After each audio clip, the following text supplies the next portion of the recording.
La realización de una vía venosa central es una importante herramienta de la medicina actual, existiendo distintas vías y abordajes. En nuestro medio, la más ampliamente utilizada es la vía yugular interna, mediante el abordaje posterior. La utilización de la vena yugular interna ofrece ciertas ventajas frente a otras, debido a que presenta relaciones anatómicas relativamente constantes con otras estructuras del cuello, determinando una buena accesibilidad a esta, incluso en pacientes hipovolémicos.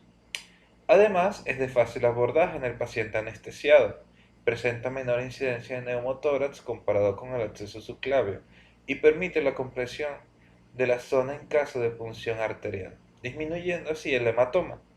Permite la administración rápida de soluciones y es una vía cómoda para el paciente y el anestesista. Si bien en la actualidad la utilización de ecografía para localizar la vena yugular interna es una maniobra que se utiliza en el mundo de forma popular y que se ha utilizado en nuestro medio, la inserción de un catéter venoso central sigue siendo de todas formas un procedimiento más o menos a ciegas, basado fundamentalmente en las reparaciones anatómicas. Debido a esto, no es una técnica exenta de complicaciones traumáticas, siendo la más frecuentes la punción arterial, el hematoma y el neumotórax. Existen distintas formas de clasificar los abordajes de la vena yugular interna. Uno de ellos se basa en la relación de esta con el músculo esternocleidomastoideo. Los abordajes anteriores son aquellos que se encuentran por delante del borde anterior, los posteriores por detrás del borde posterior y los medios los que lo atraviesan. Se han descrito muchos abordajes en cada grupo, aunque los más ampliamente utilizados en nuestro medio por los anestesiólogos son los abordajes posteriores. Dentro de los abordajes posteriores, como el que podemos ver en la imagen, la técnica utilizada fue la de Brinkman y Cosley. La técnica consiste en el abordaje de la vena yugular interna en un punto localizado a lo largo del borde posterior del músculo esternocleidomastoideo, justo por encima del cruce de la vena yugular externa con este borde. La cabeza del paciente debe estar rotada hacia el lado contralateral al de la punción y se direcciona la aguja hacia el hueco supraesternal, formando un ángulo de 45 grados con el borde del músculo. En general, la vena se localiza a una distancia de 5 a 7 centímetros. Ahora vamos a hablar de la vena subclavia. La vena subclavia posee una serie de características que contribuyen a garantizar la cateterización, a saber, una disposición anatómica con muy poca variación, grueso calibre y alto flujo. Tiene proximidad a la piel y puntos precisos de referencia. Además de que, debido a que está adherida a las estructuras vecinas, como la primera costilla, escalera anterior y músculo subclavio, no es posible su colapso, incluso en estados de hipovolemia.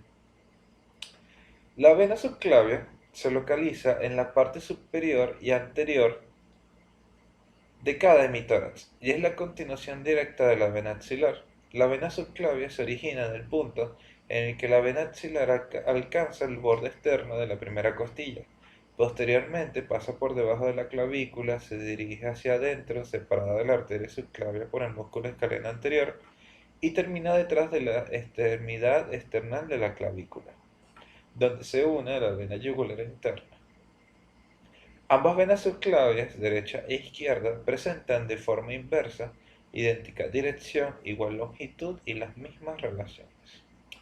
La punción venosa subclavia es la vía central de elección que se utiliza en los pacientes que se requiere medición de presión venosa central, nutrición parenteral total, administración de quimioterapia, antibióticos, productos sanguíneos, hemodiálisis o cuando no se puede canalizar una vía periférica. El abordaje de la vena subclavia puede practicarse supra e infraclavicular. El abordaje subclavio e infraclavicular es el preferencial, ya que tiene la más baja incidencia de infección, además de que es un área de movimiento mínimo.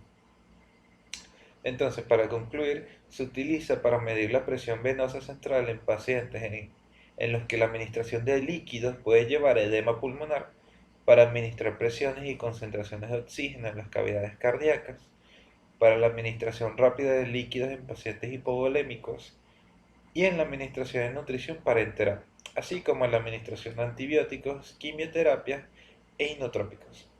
Todas estas sustancias son muy irritantes para las venas periféricas. Ahora hablemos de la vena yugular externa. La canalización de la vena yugular externa es un procedimiento que puede realizar el profesional de enfermería debidamente entrenado.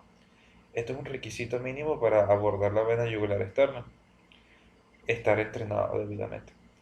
En aquellos pacientes donde es difícil obtener una vena periférica o en aquellos pacientes donde está contraindicado canalizar un acceso venoso central por problemas de coagulopatía o intentos fallidos en el proceso de inserción y que a su vez requiere la infusión de medicamentos que no pueden pasarse por vía periférica convencional.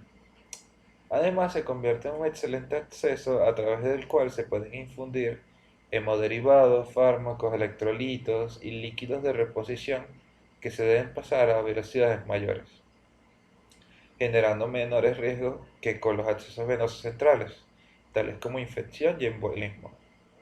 El éxito de la terapia intravenosa a través de la vena yugular externa, como decía antes, depende de un criterio específico para realizarlo y la experiencia clínica que se tenga, lo cual para este caso se traduce en la adecuada inserción, el manejo del dispositivo y el adecuado uso que se le brinda al mismo. La vena yugular externa es originada por debajo de la región parotoidea y termina en la vena subclavia. Se extiende desde el cuello del cóndilo de la mandíbula a la parte media de la clavícula. Su diámetro, aquí es lo importante, varía según la edad, el sexo, la constitución y el estado fisiológico patológico del aparato respiratorio. Esta vena es oblicua de arriba abajo y de delante a atrás, de tal manera que cruza un ángulo agudo al músculo esternocleidomastoideo. La vena yugular externa es superficial, prominente y de fácil localización. Por tanto, técnicamente es más fácil de canalizar, lo cual la convierte en un acceso utilizado en situaciones de emergencia. Por último, tenemos otras vías de acceso. Aunque existen muchas vías para acceder a la circulación venosa central, en ocasiones se utilizan las vías femorales y las vías braquiales, aunque casi todos los accesos centrales se insertan en las venas yugulares internas o subclavianas.